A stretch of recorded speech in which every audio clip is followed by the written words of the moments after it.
On May 1st, 2010, Shannan Gilbert, a Craigslist escort, met a client, Josepeh Brewer. On May 13th, 2022, over a decade later, the 911 call made by Ms Gilbert was finally released. The tape opened up more questions than it answered, but what is not disputed is without Shannan's disappearance, the Suffolk County Police Department wouldn't have found the Long Island serial killer's dumping grounds. Unfortunately, these young ladies weren't given respect even in death, as their investigation was bungled from the get-go. The last known victim of what now is known as the Lisk was Amber Lynn Costello.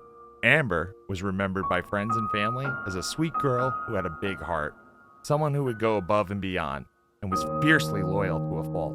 On Saturday, May 14, 2022, I was able to sit down with Brodsky, who's better known as Bear. Bear was a close friend of Amber.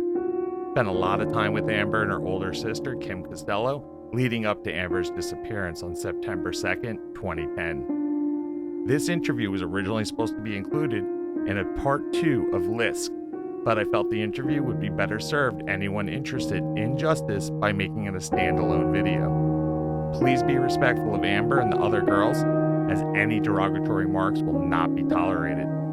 Finally, if you have any information that can help solve this case, please report it to Suffolk County Crime Stoppers by calling 1-800-220-TIPS. Again, that's 1-800-220-TIPS.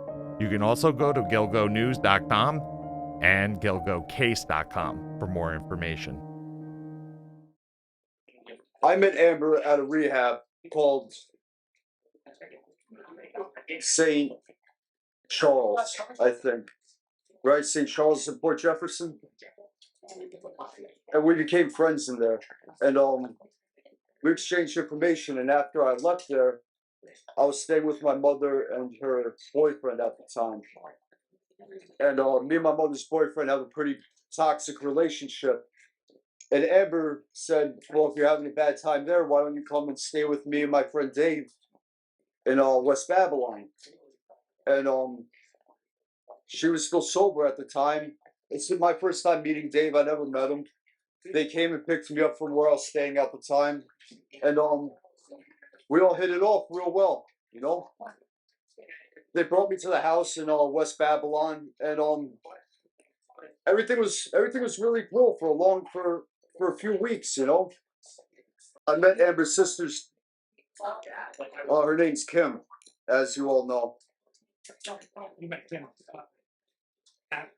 I met Kim afterwards at the house. Dave had a thing going on with Kim, and so I learned how Amber came to end up being in New York. I didn't realize how bad, you know, she didn't really tell me much about her past, you know, as, you know, I don't blame her. So as I got to know her better, you know, more information came out to me about, you know, what happened to her as a kid. Yeah. There was a weird thing that Amber claimed that her father was dead. She told me her father passed away along with her mother, and that turned out to be a lie. I didn't know that till after all this happened. And Kim went along with the story, so that's kind of puzzling. I don't know. I don't know why she lied about her father being, you know, dead or not, huh? You think she believed it? No, I think she's lying to you and Dave. Whatever, maybe to make Dave feel bad for whatever. I don't really know the reason. But me and Amber got very close. Me and Amber, we were never boyfriend and girlfriend. I don't know why everybody keeps saying this, but I can't emphasize enough. We were friends. Very close friends. Amber was one of the sweetest people you could ever meet in your life. There's nothing she wouldn't do for anybody. Nothing. I took her to Manhattan for the first time. And, you know, she's never been to New York City. And I mostly frequent the Lower East Side down there. You know, I'm not really a Midtown guy. I like the alphabets. And she never seen this level of, like, homelessness before. And every time she passed somebody panhandling, always give them whatever she, you know, really good person. So I started staying at this house with them, and slowly drugs started coming back into the picture. And I read in the newspaper about a week ago that Amber was supporting a house full of drug addicts, which included me in that house. And I can't, I can't, I can't explain how untrue that is, because it is utterly impossible to support 3 full-blown heroin addicts at the same time. I don't care what you're doing. It's impossible, including the rent, the food, the other drugs, the gas. It's not how it went. It's just not how it happens. Did you ever get cut from her? Huh? You ever get cut though? Did I ever get cut from her proceedings? Yeah. Money-wise? No. She would share drugs if she wanted to. You know, her money's her money's her money. I had my own hustle, and I ended up getting locked up in Manhattan. And I'll get to this. You know, Dave did his own thing. I did my own thing. She did her own thing. But I'm going to rewind back a little bit. So once everybody relapsed, which was probably like 2 weeks, maybe a week and a half of us staying at this house. I just want to note that I've been sober for a long time now. You can tell. You know, my life's different. I did the same interview with a man named Colker, who wrote a book called Lost Girls. And nothing I told him he wrote down. He just wrote down his own observation and his own opinion about me, which is pretty diluted and false. I don't know. He went with his own It really, really bothers me how he portrayed me. Amber and her sister were in the back seat of the car, and me and Dave were I was in the passenger seat. Dave was driving, and we needed money, and so I'm headed to the city so I could go do what I have to do to go make money so I could support my opiate addiction, and Kim spoke up and said she knows a way that everybody can make money real quick. And me and Dave just knew right then where this was going. And she said, I didn't really know much about anything really about the sex trade until I met Kim. You gotta understand something. Kim was more or less, she was in the background a lot, but she was always present. They've taken a lot of things off of Kim when a lot of things should have been a little bit more on Kim. Not a very good system. And I'll tell Kim to her face this. She didn't treat Amber very well. And Amber felt that she had a debt to pay to Kim for some reason. I don't know what has gone on in their past to detail. I don't know, but it was always Kim took money from her. Kim got a cut of what she made, always. And it also came to like, I'm the one that brought you to New York. I got you out of here, you know, you owe me. Kim had a very, very, very, very bad crack addiction. She wasn't using heroin, but she smokes crack horribly. It was a lot. I'm sorry. I'm trying to gather my thoughts. It all Is Kim the older sister? yeah, she's the older sister. I don't think they have any other siblings, to my knowledge.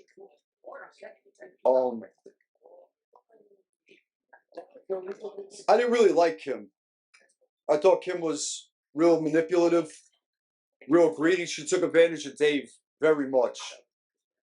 Dave was pretty in love with this woman, and she took advantage of that. She smelled weakness, and you know she knew how to work things to her benefit. But Dave was a protector. Dave was not only a protector, but Dave also wanted to make Kim happy. So helping Amber made Kim happy. So, you know, but he also cared for Amber too very much. You know, we were all friends on this. So, you know, they ran this they came up with this idea about, you know, they did dancing down south, and they would run an ad on Backpage and Craigslist and stuff like that, and they would do dances for guys. And I'm like, me and Dave were just looking at each other like, you know, who are you kidding? Dancing for guys? Like, who does? If you're like suggesting that you're going to prostitute yourselves around here, it's a really bad idea. I can't emphasize enough how many times we tried to talk these girls out of this. It's dangerous. We told them this, huh? What would that look like? What do you mean? What would you tell her to talk her out of this? I told her this is not South Carolina. It's not Florida. You're dealing with New York City. There's a lot of weirdos in the world, but it just so happens that we're like a hot spot of weirdos. I just knew this was going to end badly. I knew it. From that first conversation in the car. I knew in my heart that this was a bad idea, and I told them this, both of them. They were not going to hear it. They were doing it whether either we could help them and protect them, or they'll go off on their own and do it outside the house, whatever. So it was like an ultimatum, and like, what am I supposed to do? You know, if you're going to do it anyway, I guess I'd rather be around to protect you guys. So it turned out. So in the start, Amber so she posted herself on, on Craigslist or Backpage or whatever. I think she went by the name Carolina or something like that. And the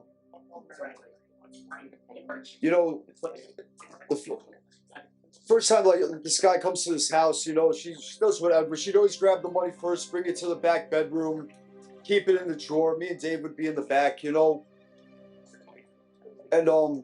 it's a sad scene, it's not your average hustle that I'm used to. People, trading things from hustling for money. I've never been around sex workers before. It's a sad scene from the sex worker to the man that's addicted to sex or whatever. The whole situation's creepy. You're dealing with a really weird group of people. I don't know what the circumstances are. They're not satisfied with their wives. They're addicted. There's all kinds of weird stuff was going on. And I constantly had a bad feeling, and I kept expressing this to Amber, Dave, and I didn't really express much to Kim other than that time in the car because Kim would just shut me down and not. She was kind of like head of the household in a weird way, and she didn't even live in the house. She lived in Lindenhurst. She stayed in Lindenhurst with her kid's father and his parents. So Dave did Peter's relationship. He was more like the side guy. Yeah, but she wasn't like. It took a very long time and a lot of money on Dave's part and a lot of favors and a lot of this and a lot of that to even get to that. She was just using him. And I told him this, because me and Dave got real close, Me and Dave got close, and to this day, me and Dave are very close. And I don't like seeing anybody being taken advantage of, And I expressed this to him. But, I haven't really brought it up to him, I don't. Ever since this tragedy happened, when I talk to Dave, we really don't talk about it. You understand what I'm saying? It's a horrible thing, man. We both deeply cared about Amber. Deeply cared about this girl. She's our friend, man. Tell me about Amber. Who was she outside of the sex work? Amber was a sweetheart, and that was the whole point from when I spoke to Cole Coker, is because I wanted people to understand that just because somebody chooses to do something to make money doesn't make them less of a human. She wasn't a sex worker; she was a human being. She's somebody's daughter, she's somebody's sister, and she was my friend. She's my friend, man.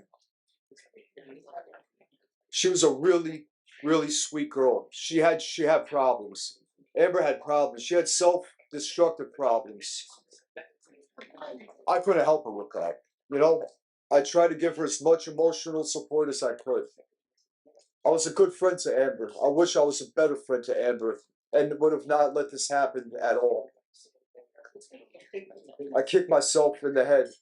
I don't talk about this with many people at all. I really don't bring Amber up because it's a very sensitive topic for me. I blame myself a lot because I feel that as a friend, I should have just drawn a hard line and prevented this whole thing. But That's a common thing that all the mothers, families, friends say. yeah, it's. But Your addiction, you couldn't stop that. you know, I can't stop my addiction, but I stopped the actions of my addiction. Nobody could do it for you. Nobody could do it for me. You're right. I had to come up with that decision on my own, and it took a long time. I had years sober. I had years, getting messed up, back and forth, relapse sober for a long time. Finally, I got it right. Day by day, knock on wood. I just take it a day at a time. I don't like cliches, but you gotta take it day by day. So I'm gonna go back to Amber. So Amber was a very, very kind-hearted girl, and she's been through some type of trauma in her life. I'm not going to go into what she's entrusted in me, because I'm still not going to break that trust that she trusted in me all those years ago.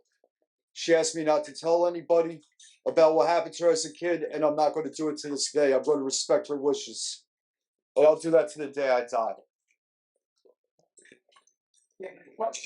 She was very attached. Amber was very scared of abandonment, extremely scared of being left alone, and I can relate to that. Nobody wants to be alone. So, men started frequenting this house, and this one time, it was taking a long time, and I just wanted this guy out the house already, and I'm like, you know what? I'm going to do something funny. We're in the back bedroom. Amber would always do what she did in the living room. And I'm sitting with Dave in the pit bull, and I start taking off all my clothes. And Dave's like, "What are you doing?" And I'm talking balls hanging, naked, in front of Dave. He's like, "What are you doing?" I'm like, "I got this." If you open the bedroom door, the refrigerator's straight across. You enter the kitchen area, and the living room's right. It's just a flat. It's just a single room with a bedroom off to the side, a bathroom off to the side. But other than that, the kitchen and the living room's adjourned. I walk right out the bedroom, act like I don't see anybody. What's going on to my right with them on the couch, completely naked. I open the refrigerator up. I grab a beer out the bottom drawer. I pop the top, and then I turn around and look at the man that was, her date for the night. I look at Amber and I said, "Oh hell no! What are you doing with my wife?" And this man flew out of the house so fast. Couch was knocked over. Amber's on the floor dying laughing. Funniest thing we ever seen in our life. And it clicked to me. I had an idea. I'm like, "Amber, I don't think you have to sell yourself anymore. We could just run this scam from now on." So from then on out, for a few weeks, until we started receiving like real serious death threats from a lot of people. We pissed a lot of people off. It's not funny. When it all comes down to it, it could have led to something bad, or it did. It's not funny in the long run, but it was funny for the moment. It was a funny memory. But we started ripping these guys off. It started as a hustle. So these people would come to the house. Amber would get their money, come to the back bedroom, as she would always do, put the money away. And either me or Dave would jump out the back window, come around the front of the house, like we're coming home from work, and be like, "What's going on here? What are you doing? What are you doing with my wife?" And usually the guy would be like, "Oh my God, I'm so sorry." That story that Dave told of that one guy just bolting out of there naked. I'll collaborate that. That happened. I actually had to chase this man, begging him to come back to the house to put his clothes on, because we can't have naked men running down America Avenue onto Little East Neck Road. But I ended up being able to calm him down, explaining to him nobody's out to hurt him or anything. Just please get dressed and leave. And he did. There was other situations where people weren't having it. They wanted their money back. One time, this guy looked like a linebacker, and I came through the front door, and I'm like, this is going to be an issue, you know? And I was just like, give the man his money and let him go. So it went after. I'm sorry, I didn't mean to kick anybody. Got bad foot, but How long did that happen? this was going on for a couple weeks. We did this for a couple weeks, and then quite a few, probably easily more than 10. I'd say between 10 and 20 calls. We did this. She also did she had regulars that weren't hustled, you know. But Now you mentioned the website. yeah, apparently there's a website that these clients rate. Thank you so much. Thank you. These clients rate their experiences, and we turned into a pretty hot topic on this website. I don't remember the name of it, but I think Kim brought this website to my attention and told us that we have to stop doing this. We're killing business. Plus, we're creating a dangerous situation, which I agree. We definitely were pissing off a lot of people. We're getting a lot of death threats on these phone calls. We had to change phone numbers, but we remained in the same house, so a lot of these people knew where we were all staying. You know, when I read this stuff, I realized just how dangerous this could get. So we stopped, and then it just turned into just straight up honest exchange. But there was a rule, and the rule was placed for a reason, that she did not do outcalls. You know, we had a pit bull in the house. Dave was in the house. I was in the house. She was protected to the best she could be protected. You don't want to piss Dave off. Dave's a beast of a man. He's huge, and when he's angry, Dave is angry. He did UFC? Huh? Did he do boxing or something? I don't know if he did boxing, but I know Dave has been in a lot of physical altercations and has won a lot more than he's lost. You know, I'm not a little guy myself. Dave's much bigger than me. Me and Dave had bad words once. The one time Dave drunk liquor. He never drunk liquor again around us, because he can't handle it. He gets very aggressive. And I told him, if he ever drinks liquor again, I just won't be around him ever again. So he just didn't drink. Me and Dave were very close. Still? I love Dave, yeah. I talk to Dave frequently over the phone. I haven't seen him in a long time. I hope he's doing well. I haven't talked to him in a bit, but the last I spoke to him, he seemed to be doing okay. Have Amber ever did an alcohol before that night? Alone? To my knowledge, never. But anytime Amber would do an alcohol, me and Dave, or me or Dave, would always drive her to the hotel. It would never be somebody's house. The situation always has to be controlled somewhat. If you go to somebody's house, they control the situation completely. We could somewhat control the situation at a hotel. Somewhat control it. Things could go horribly wrong, which one time things did go wrong where the window had to be broken and we had to go get Amber one time. That was one time. Is that the time to get past? Yeah, I can't. I can't get into.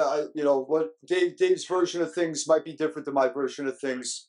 The whole gimp mask thing, I don't recall, but there was a bad altercation and this guy was hyped up on something really bad. There was weird sex objects laying around. This guy had really bad intentions, and thank God Amber didn't turn her phone off and we heard her. This is a long time ago. I don't know if we got a call. She might have hit the send button, or the phone was on. I don't really remember how it went down, but we heard it over. We heard her like trying to calm this guy down. I'm like, she's in trouble, dude. We have to go get her. And we got her out. The guy wouldn't open the door. We busted out the window and we got her out. That was That was a pretty. That was something. But so in the middle of all this, Dave said I overdosed in his house and I went to rehab. That's not what happened. I've never overdosed in my life. Don't know how. I've never overdosed in my life. I've never been Narcaned. Never been hospitalized for an overdose. Never had an ambulance called. Never. Nothing. I went to Manhattan to go pick up heroin for the household. Dave had his own money. Amber had her own money. I had my own money. The only thing I had that Dave didn't have was the connect. I don't just get bags off the street. I deal with one person, but deal with the same person forever and a day. I know where it's coming from. I know there's no, it's just whatever. So I head to Manhattan to go pick up. I end up getting arrested. They found 30 bags on me and hit me with intent to distribute. They put a $5,000 bail on me. I ended up in Rikers Island. And I get called to court from Rikers Island, C95, one day. And I'm in the bullpens in the Tombs in Manhattan, waiting to see a judge.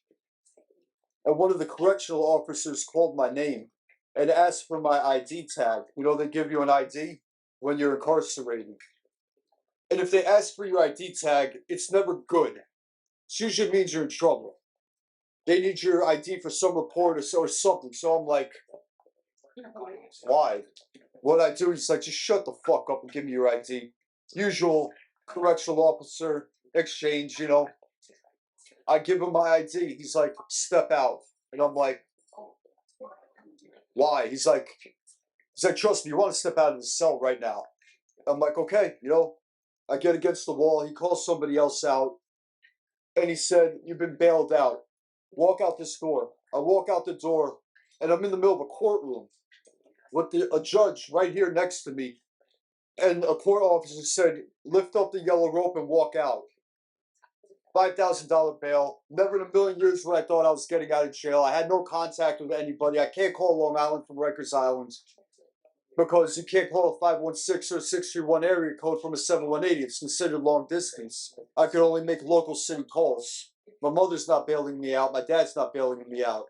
I walk down the stairs of 107th Street, and who's sitting at the bottom of the stairs? Amber. Amber got me out of jail on $5,000, man.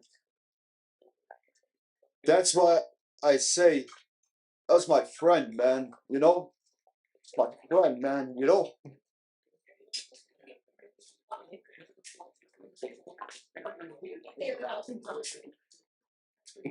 So, I'll go back to the house. I was in jail for about a week. Now I have a bail on my head, you know. Now I'm out on bail. Now I have to really be careful what I do, or my bail will get revoked. Money will get lost. You get rearrested, you lose the money. You know, the money's gone and stuff. And she had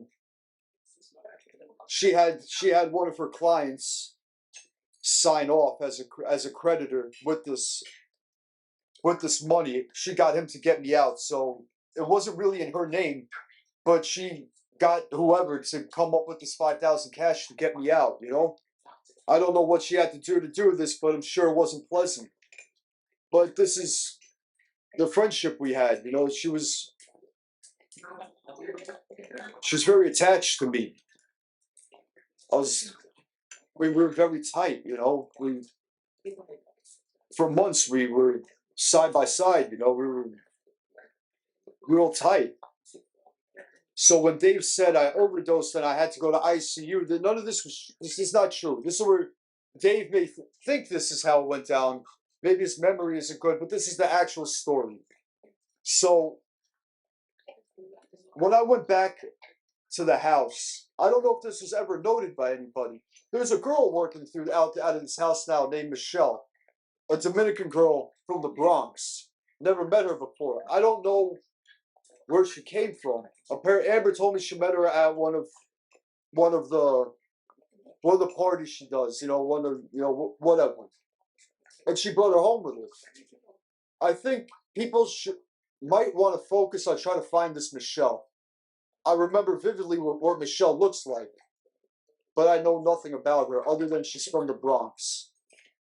She was in this house for a while too, and very well may have seen the same person that has Amber got in the car with that night and never came back with. Very high probability. Who knows? I can't say a high probability, but how can we rule it out? There's another eyewitness here that's completely out of the picture and it's never been mentioned. So I think it's really important that people understand that there's another worker named Michelle. I don't even know if Michelle's alive. Or a real name. I remember faces very well.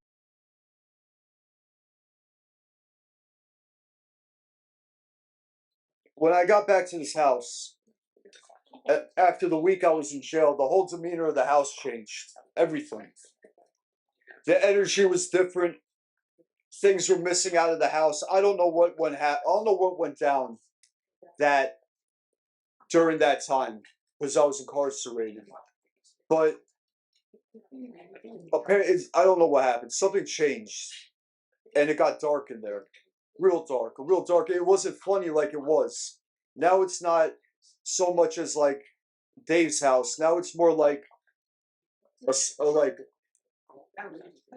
like a prostitution spot and a drug spot and this and that. And this is not.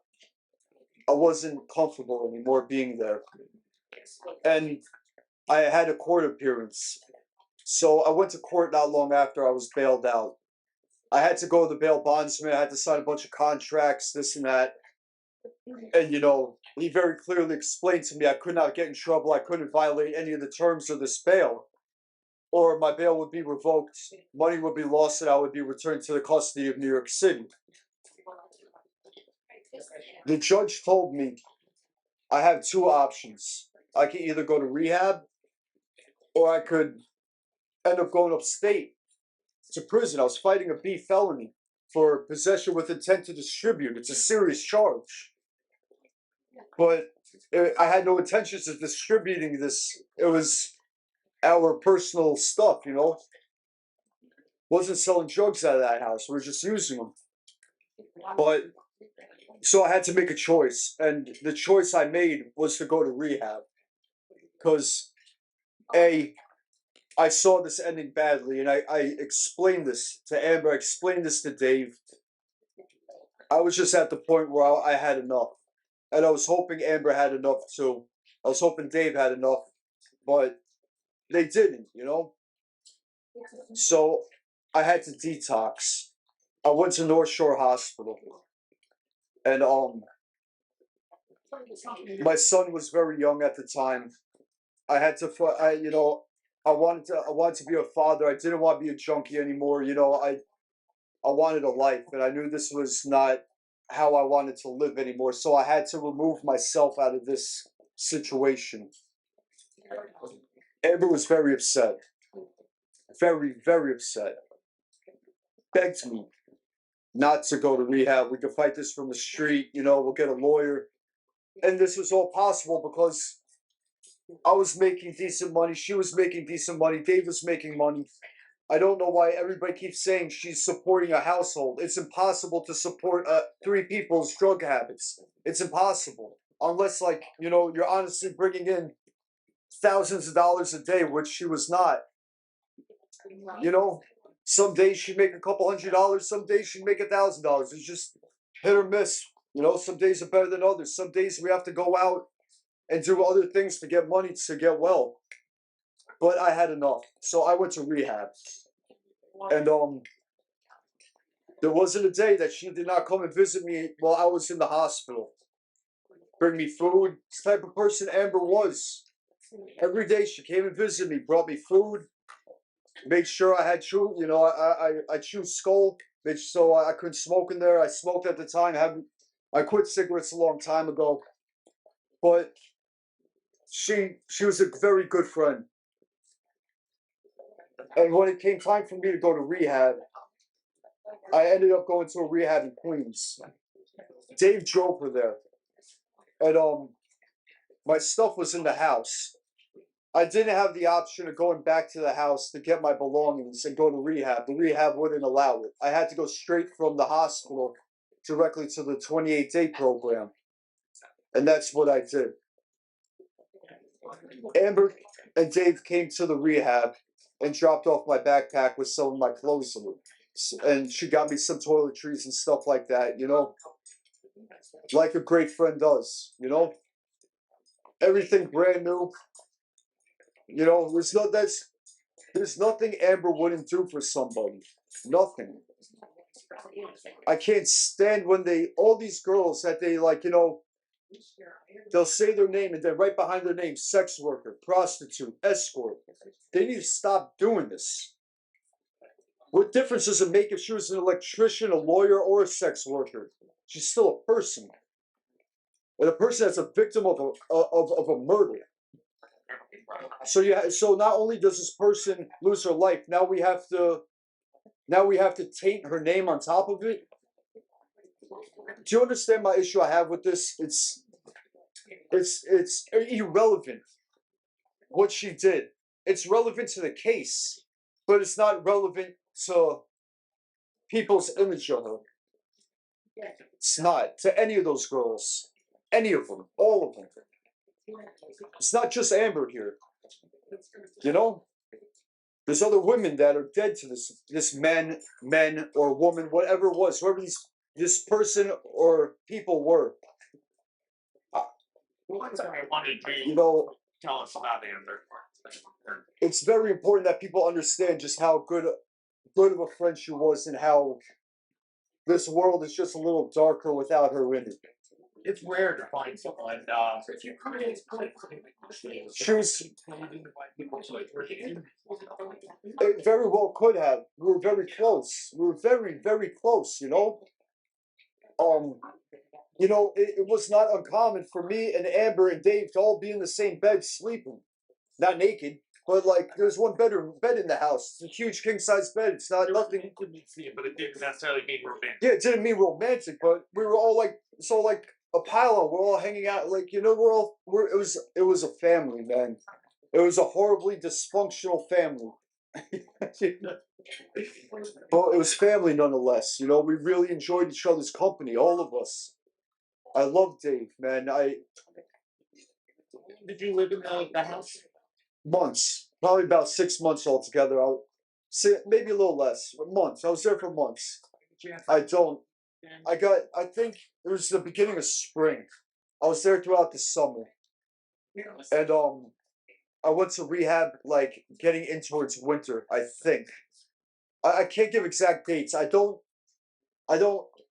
know the day that I went to rehab is the day Amber went on that out call that she did not come back from. And I'm going to tell you why. And this is the truth. This is where other people's have a really bad misconception of what happens. I never OD'd in that house. I had an ultimatum: either go to prison or go to rehab. I voluntarily went to rehab. So she dropped off my stuff. Tried to convince me to come back to the house and not do this. But I had enough. I needed for my own self to get sober. So I chose to go to rehab. I called the house later on that evening. And Dave picked up. Because Amber's cell phone was off. Now I'm going to get into this misinformation that I have. I called Dave because Amber's cell phone was going straight to voicemail. I said, Dave, where's Amber? He said she went on an out call. I said, Dave, what do you mean she went on an out call? Where are you? He's home. What do you mean you're home? Why aren't you on the out call? She said that she'd be back in a little while with a bunch of money, and she was reluctant to have him come with her or whatever. It just didn't make sense. None of it made sense. I thought Amber had her phone on her. Now, from what I heard in the Lisk podcast, Amber left the phone at the house. That makes no sense. Why? Amber would not go to the bathroom without that phone. And another thing, Amber carried a picture of her mother with her in her wallet. And that wallet went everywhere with Amber too. shower, bathroom, doesn't matter. Her cell phone is the way she makes money. Because Amber would go right from one call to another call to another call. If money was involved, Amber was going. But Amber never went on an out call without one of us with her. It doesn't make sense. Dave said that she left her purse and cell phone at the house. From what I understood, the cell phone's missing. I thought, am I wrong? You can answer me. Please answer me. She left it at the house. Because the man that picked her up told her to. Yeah. So I don't know how anybody will convince Amber to leave a cell phone behind. But is that true though? Was the cell phone actually left at the house? That's what he said. So the cell phone was never recovered by the police? I don't know about that, but I definitely know it was left at the house. But so that's police report facts. Well, that's what Dave said. Okay, but I'm not even talking about what Dave said. I'm more. Okay, because this is my question. If the cell phone was left at the house, then it has to be with the police. What was the number that was calling? So they were saying there was a burner phone? Because from my understanding, Amber had her phone on her. That's why, when I joined that group, I said Amber had her phone on her for a fact. I guess I was wrong then. If Dave said Amber left the phone at the house, then I guess Amber left the phone at the house. He didn't tell me that. It was going to voicemail, and I was talking. My understanding was she had her phone on her. It was just going to voicemail. That's my understanding. Yeah, I mean that's just my understanding. Dave never told me that she left her phone behind, because I would have lost my mind right then. Like, what are you thinking? Immediately. You're gonna let Amber go into this man's car without you there now, without communication? It doesn't make sense. It doesn't make sense. Dave is so protective over Amber. I'm not putting any blame on Dave. None. I'm not putting any blame on him. I am not. It's not Dave's fault. You just work for it. I'm just trying to figure out why everybody let their guard down. But I'm in rehab. Like, red flags. What's going on? I call later on that night. She's not back. I'm talking to my counselor. Listen, I need to use the phone. My friend's not home yet. I did explain to them the situation, but I was very concerned. The next morning, I finally call again. She's not home. I said, you guys got to call the police. You have to call the police. I talked to Kim. Kim said she called the police and made a missing persons report. Told me this. Turns out it was a lie. Kim was more worried about bringing heat to her own operation of prostitution that she had going on, the way she was making money, because Kim did the same exact thing, except Amber saw none of Kim's money. But Kim would always see some of Amber's. I have real issues with Kim. I don't like Kim.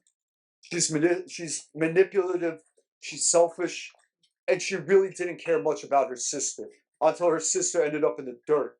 That's when she started caring. And this all goes back to the beginning, when both these girls came up with this idea of how they were going to make money. And I told them, me and Dave both told them, this was a dangerous, bad idea, man. Did Amber ever have a history of disappearing? To my knowledge, yes. But this is through Kim again, who's not a good source of information. Kim will give you bits of information that's convenient for Kim.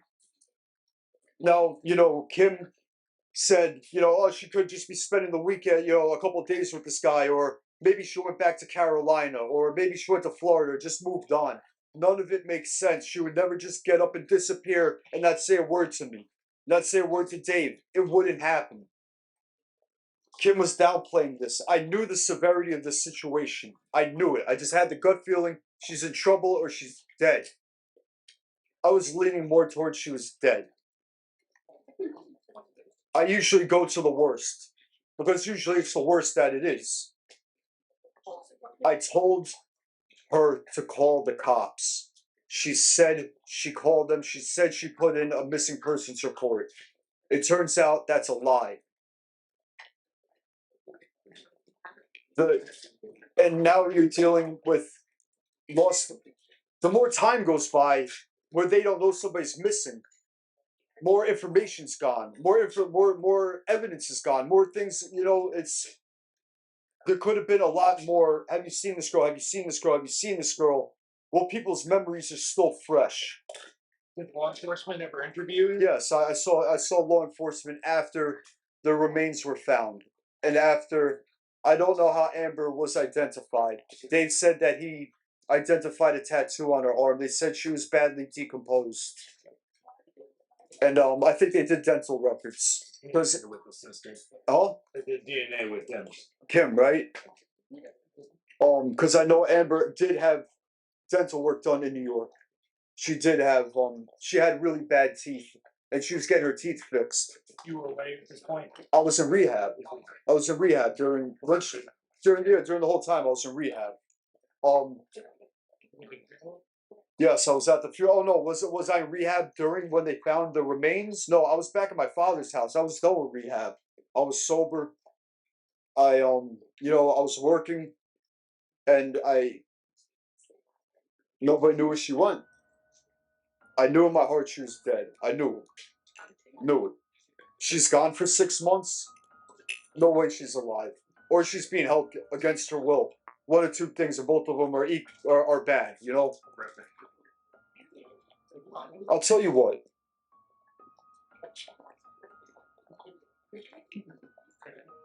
My wife's sister, who I really don't like. Sorry, sweetie. Asked me and my wife to watch a movie called Megan's Missing. You ever heard of that? No. Probably the most disturbing movie I've ever watched in my life. It's actually outlawed in like New Zealand and Australia. It's so graphic and horrific. And it was made as a movie. They made it this graphic for a reason. Apparently, from what I read about this movie, Megan's Missing, is to inform people of the dangers of online dating and how dark the world could get. And so when I watched this movie, my thoughts go to Amber in that type of a situation. I don't know what Amber went through before she died. I know she died very badly. Strangled to death is what they said. But who knows what she went through before that? I mean, being strangled to death itself is a very bad way to leave this earth. But who knows what she went through beforehand? I hope the guy just ended it. Is my only hope that it was a very fast thing. Because the thought of my friend being tortured or some crazy stuff before that is a really bad thought.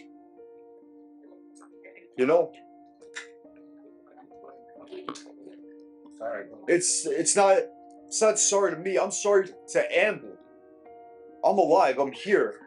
I wish I drew that hard line and wouldn't let these girls have made this choice of work they made. Those are tough beats, man. They make us do crazy things.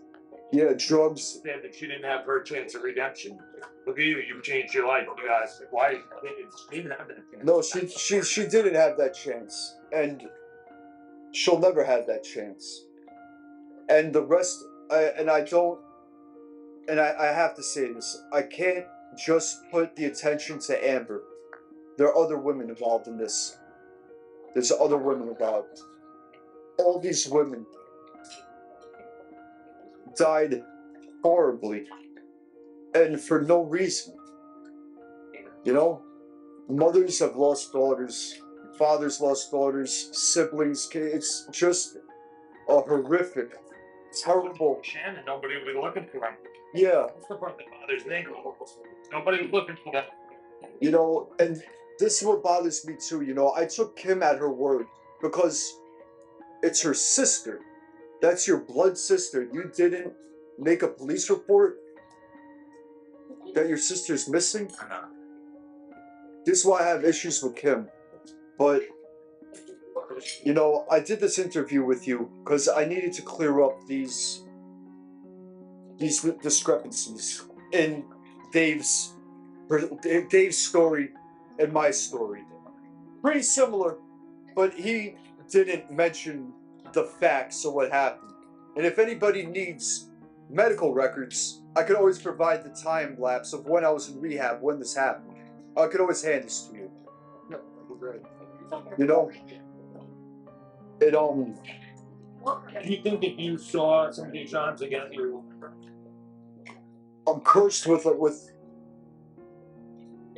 very good memory. My memory palace is it's so good it's bad for me. I remember things so in such detail that I can't get it out of my head. Yeah. Anybody that has been in that house, well, I was in that house, you showed me a picture of them, I could 100% identify them. Couldn't tell you who they are, but I could tell you if I saw them or not. Even 11, 12 years later, I could still remember the people that were in that house. You know? Sometimes memories are great, sometimes memories are curses, you know? I don't know what the ultimate scheme of things are here. I don't know why they chose to release information all these years later. None of it adds up. I don't know why. You know, I've heard every conspiracy that's been had about this whole thing. You know, and I don't care if whoever it was, whatever it was, just as long as this person gets caught. Because from what we all know, these people don't stop. They keep going. They can't stop, right? They're addicted. They're hooked. You know, they may lay dormant for a while, but their urges will pop back up again.